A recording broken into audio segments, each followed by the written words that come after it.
So I think our underlying principle is throwing out gender roles and really just getting it done, right? We were part of the same family. We are married. We are, even with our kids, all together.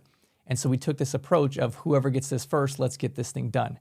And, kind of dividing tasks, but not having them be hard lines. You are exclusively doing this. There's room for overlap and seasons where people are, busy versus not busy. So really we took that premise for ourselves and then brought our kids into that.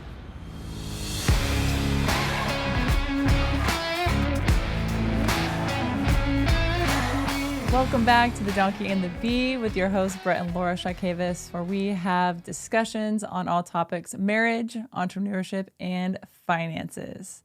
And Brett, what are we going to discuss today? We're talking about gender roles in marriage and how there's a lot of negative effects on coming together because you can't really get on the same page with these gender roles, and how you are literally taught these things subconsciously as kids, and how you as a parent now start teaching your kids their own gender roles, which are kind of self-sabotaging the marriage. So we want to unpack this today and how we threw gender roles right out the window. So I honestly think we should start at the beginning of this, right? Like when I think of the beginning of humanity, right? I think of cavemen and cavewomen. I know it's probably before then, but I think of the caveman as being like the hunter-gatherer, right? He's the one out and he's getting all the food and he's killing the bears and doing everything else, right? And then the cave woman, she's at home, she's having the kids, she's making sure her cave is nice and warm and neat and tidy. And those were the roles that were created, right? And so I think it kind of stems from that. And I think it has kind of a big wave of coming over all these different cultures within our society as being kind of similar to that. And so I kind of wanted to break that down and talk about different people that we've encountered who are certain cultures that talk about, man, these gender roles, it's kind of affecting my marriage negatively. And so this is why I want to talk about it today, because it has a big impact on relationships, not only with your spouse, but with your friends and with your church group and with whomever, your kids as well. So here's a question then. Do you see more women complaining about gender roles or more men? I honestly think it's split. I think because you're not in the other person's shoes, you only see it from your perspective and you're kind of stuck in that rut of doing those quote unquote roles. And so I think that you both complain because you don't see the other person's side. So for example, if we're talking about the standard gender role of women staying home with the kids and cooking and cleaning and upkeeping the house, they're going to complain about that because they can never get out, they can never go out with their friends, they're stuck around the kids all day, they want to have adult interaction. Whereas the male is, out on the workforce is the common gender role, out on the workforce, over of all the finances of the home.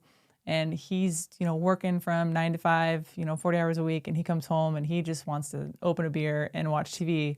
Whereas the wife wants to then, have the kids watch by him and she goes out and has fun. So I think that they don't see each other's side of it. And I think that their roles are so almost like putting blinders, like those horse blinders on the side. It's like you're not even seeing the other person's point of view. You're only seeing your point of view. So I think you're blinded by their perspective and their side of how they're feeling, and you're only feeling, in a way, you're selfish toward that, right? You're not understanding their point of view. And I think coming together as a team and talking about these things, talking about these roles, maybe something's bothering you, I think is really where the commonality will come in, because I think that those things aren't being talked about, and it causes a wedge in a marriage. And then before you know it, one person explodes because they're so frustrated, and the other person explodes because they're so frustrated. And then it's like a downfall from there. Sure, but I think a lot of times you don't talk about it because of the undefined gender role. It's like, oh, I'm the man. This is my responsibility. I'm supposed to bear this weight of the finances, of working, of doing the yard work, the manual labor stuff. This is what I'm supposed to do. My wife is not supposed to do it. So I'm just going to suck it up and grind through it and get it done, instead of having this conversation of like, hey, perhaps these are culturally imposed rules or a system that doesn't necessarily benefit our relationship or our marriage, but you're still nonetheless following them because you've been taught these things by your parents and just by society and movies your entire life. Yeah.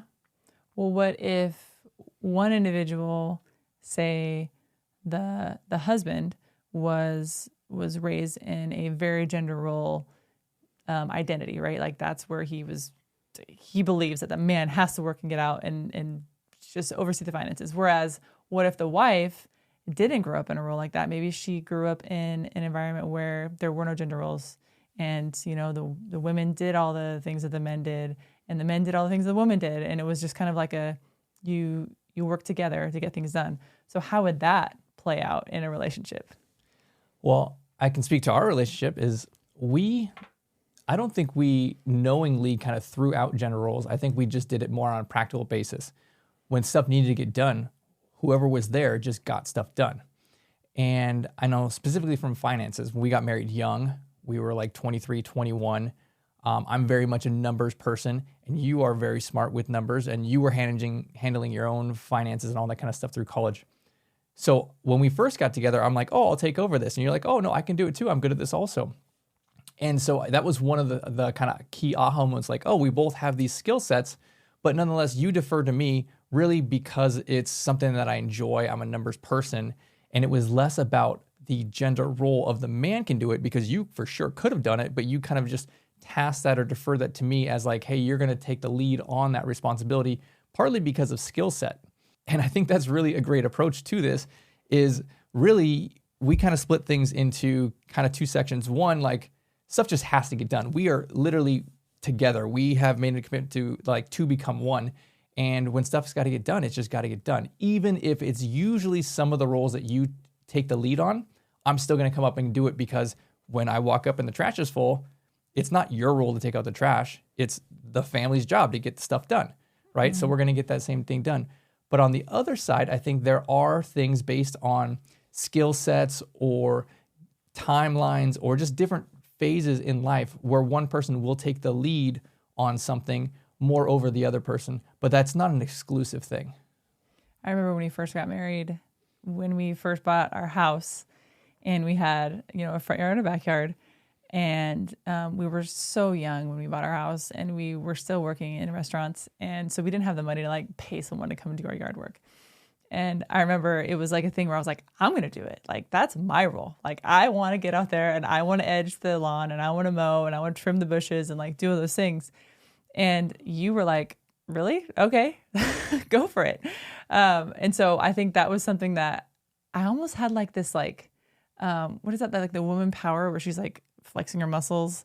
And is this like, you can do it? Is that what it is? Uh-huh. Okay. Yeah. Like the old school, you can do it. I felt that way because even when I was pregnant, I remember being like 8 months pregnant and being out there and like revving up the lawnmower and like seeing people walk by or drive by being like, wow, I can't believe Lee's out there pregnant, like mowing the lawn. Like, wow, her husband must really be mean to make her get out there and mow the lawn. But it was one of those things where I really enjoyed doing it. I felt like there was a sense of pride maybe in it, like where I was like, this is my house and I want it to look nice. But there wasn't a gender role in that. It wasn't like you felt like you had to do it. You actually thought it was kind of weird that I wanted to do it. But you were like, yeah, if you want to do it, go ahead. And I think that kind of plays into the skill set. Like that was kind of my skill. It was almost like an artsy thing for me. Like I wanted to be like Edward Scissorhands outside and like, make it look pretty. So I think that's where the skill set things can come in. We are pretty good at most things because we've tried a lot of things in our life, right? We've tried a lot of things and we've failed, but then we get up, we try it again because we want to have a sense of achievement over certain things in our lives. So, but as far as the finances, that was one thing that we both were good at, but I knew that he was more passionate about it. So I'm like, all right, well, cool. Then you take that over. Same thing with cooking, which I think is interesting because most women have that. They're the cooks of the family, right? I know how to cook. I'm really good at it. I just don't enjoy it. It's not really one of those things where I like feel passionate about it. But Brett, on the other hand, he's very skilled at it. It is a skill set for him. It is his creative outlet. And so that's something that he kind of takes on as ownership. But if it needs to get done, if he's in a meeting and it needs to get done, then I jump in there and I do it. So it's just one of those things where it's a discussion throughout the day. Hey, I have a meeting tonight. Can you make dinner? Yeah, sure. I'll take care of it. It's trash day tomorrow. You have to take trash cans out. No problem. Usually that's not the case. Usually if there's trash cans sitting in, our garage and it's trash day tomorrow, whoever sees it first gets it done. So it's not really a discussion. It's just like, hey, it's there. Just get it done. Yeah, that's where we've grown to in our marriage. And really, it's this idea of throwing out the gender role and really just stepping up. And as we are now one together, it's like, okay, whoever gets there first, let's just do these things. But what happens if that's not the case?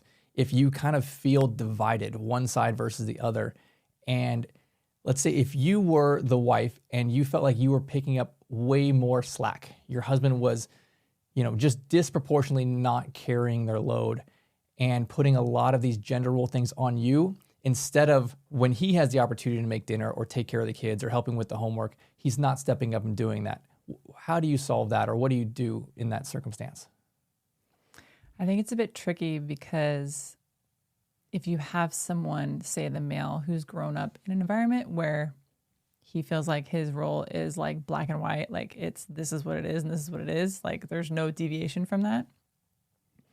I think that's tricky from the woman's perspective, because even if she approaches him in conversations of like, hey, I need more help in this area, I feel like he's not going to see that because of his like identity is enveloped in that gender role. And he can't honestly like misappropriate that or disappropriate that in his mind. So I think it's super tricky when you have one that has a very strong gender role and one that does not. I think that's where conversations come to play. I think that's where, hey, honey, I need help in this. Can you help me with it? And so I think if that husband is very much on the let's go team in a marriage, like he would be, okay, yes, I need to start doing that. Yeah, I'll help you with that. But I think a lot of times it's not like that. I think a lot of times there may be a pushback to that of, no, this is my role, this is your role, and this is what we have to do. So I think it's tricky. I don't know. I would say talking openly about it with your spouse. But if they have that very strong perspective on that role, I think that's kind of difficult. It may be many conversations and many years of these conversations before you see an actual change. I think you're right. You're starting by this conversation, but perhaps another thing before you even have the conversation is just showing them by you stepping outside of what they believe a gender role should be. So if you are the female spouse, perhaps start doing the man things that he believes that he should be doing, and you just stepping up and serving the family and just taking initiative, whether that is mowing the lawn or taking care of some of the yard work, or perhaps stepping up on some of the finances, paying the bills. Some of those things that he considers his role, when he's busy, just step up and do it and don't say anything. But then you're really leading by example. And if you can do something like that several times, then you really are setting the stage for the conversation of, hey, babe, I need help in this area, right? Would you be willing to help more in these areas, and less of a separation between you're going to do these tasks and I'm going to do these tasks?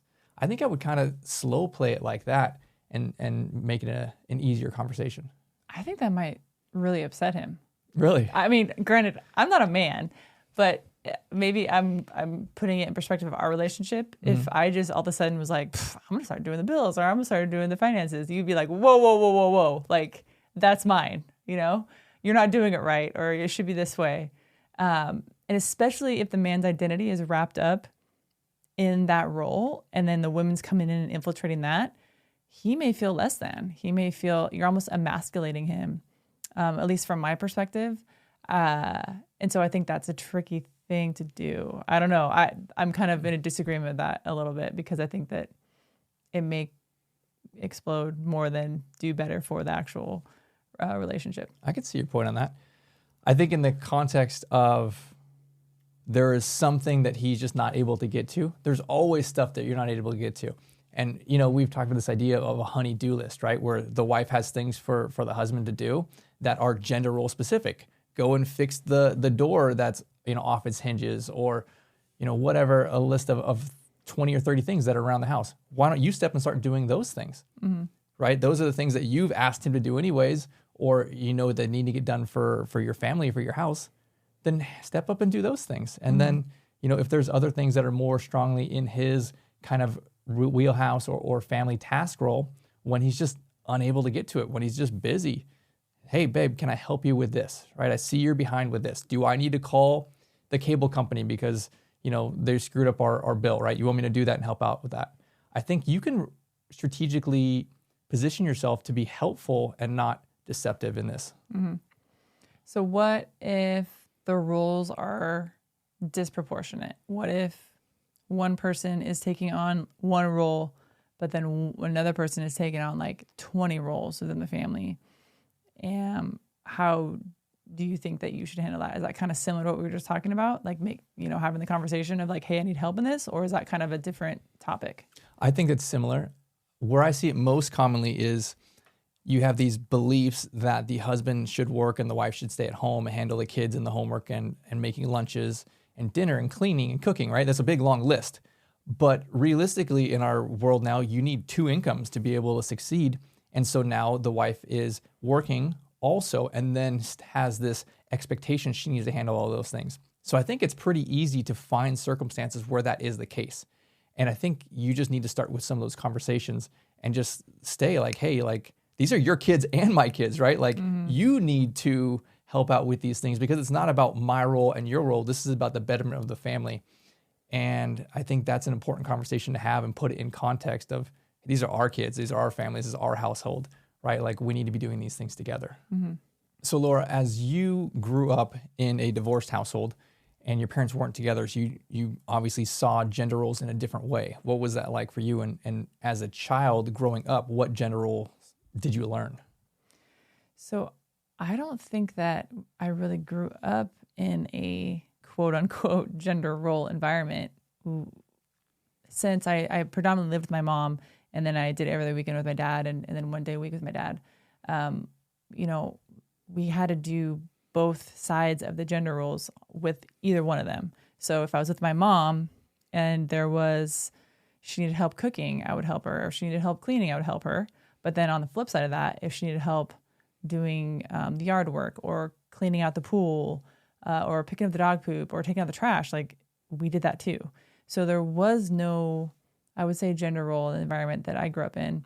And so when you think about it now, in the culture now, 50% of the marriages are ending in divorce. And so most of the families now are growing up with a one gender person who's in charge of the household, right? And so I think that a lot of kids nowadays are growing up with no gender roles because they only have one parent in the home. And so I honestly think it affected me in a positive way. I think it's good to know both roles, and I think it's good to take initiative no matter what the circumstance is, or no matter what the role is. And so I would say it was a positive thing for me. I guess I should ask you because you're married to me. I think it was positive for me because when I came into a relationship, it wasn't like, oh, you need to do this and I need to do that. It was like, oh, hey, like, let's get this done together. So I guess I'll ask you the same question. How was the gender roles in your environment growing up? So both my parents worked and they split up the household duties, the chores, but it was pretty split by gender roles where my mom predominantly handled the household stuff, the kids. My dad predominantly took care of the yard work and the pool and the animals, that kind of stuff. But they were both very involved with sports and Boy Scout and Girl Scouts and that kind of stuff together. So I saw it as them working together in these things. They both didn't have a really big disproportionate workload between handling the responsibilities. They kind of split it up well, but there was clear gender roles in that.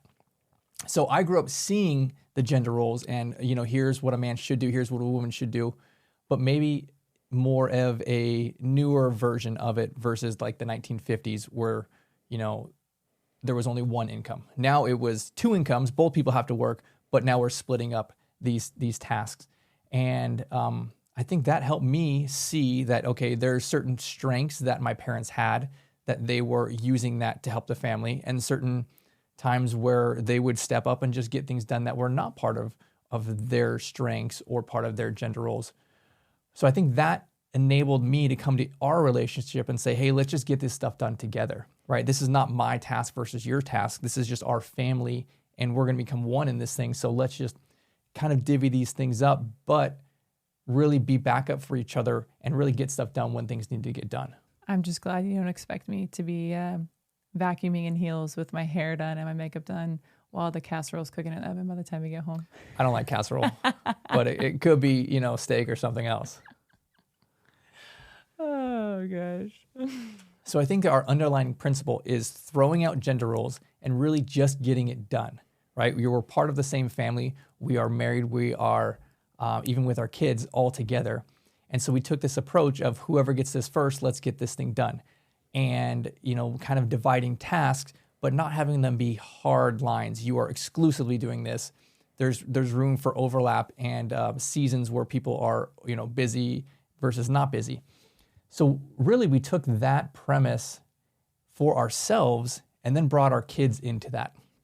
Because as much as you have gender roles in a marriage, the husband's supposed to do this, the wife's supposed to do this, you have, really parent-kid roles in a family environment where the parent's responsibility is to do these things and the kid's responsibility is to do these things. And a lot of times the kids don't have very much responsibility at all.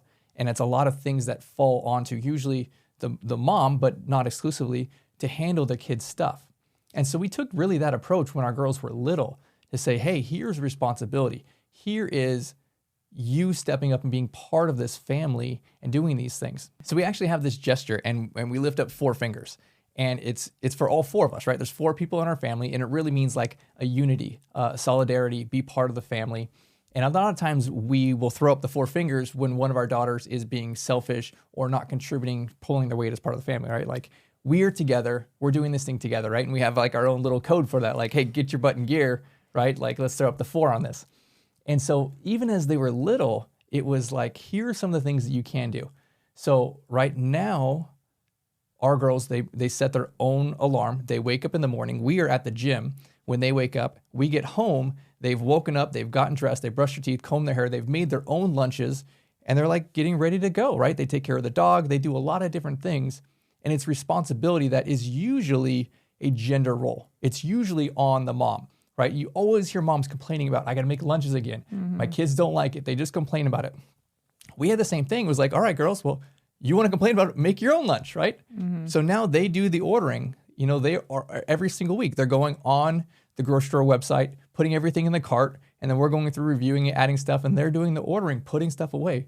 They are taking a responsibility as part of the family. And it's literally more of the same principle of, instead of who's in charge of these things, more of like, it's just part of the family, let's just get it done. So we raised our girls with that, and because you can think of like a lot of people will raise their kids with the gender roles, like literally showing generation after generation. The man is supposed to work. The woman is supposed to take care of the kids. That's taught. We didn't like that idea, right? So now we're taking this role of responsibility and putting that into play and saying, you are now part of the family, right? We're throwing up the 4. Let's go and let's do these things. You are more than capable to be able to take care of your own stuff, make your own laundry, clean your own room, do all of these things that really takes more tasks off of our plates. I think in old cultures, kids would live with their parents until they got married, right? I don't think that's necessarily the case anymore. I think a lot of kids are moving out when they're 18. They're living on their own for, 5 to 8 years before they get married and move in with their spouse. So when you think about that time gap of them moving out to on their own to then getting married, that's a big time gap of 5 or so years. So what are they doing in those 5 or to 8 years? If you haven't taught them how to do both gender roles, like if you've only taught them the one female gender role of cooking, cleaning, and whatever else, what about the finances? What about cleaning the pool or doing the lawn or picking up the dog poop? Like different things that they should be learning so that when they move out, they'll be responsible. We have the outlook of we're not teaching them to be good kids. We're teaching them to be extraordinary adults that contribute beneficially to society. That's really what our goal is here. And so I want them to be well-rounded. I want them to know how to do all the things. And so that is our role as a parent. It's not just to teach them one gender role, it's to teach them both so that when they do move out, they'll have those skills and tactics. So with that being said, we are raising our family with no gender roles. We are blasting those out of our house. And we are teaching our children to be a family unit, like with the 4 sign. It's almost like a gangsta sign, we're with the 4. Right, West Side. I know, literally. Yeah. And so we are teaching that so that when they do move out, they will know how to take care of themselves fully, and not have to rely on the other opposite sex to do those certain things. Absolutely. Well, that's it for today on The Donkey and the Bee. Thank you very much for joining us. Hit the like and subscribe button, and we will see you next time.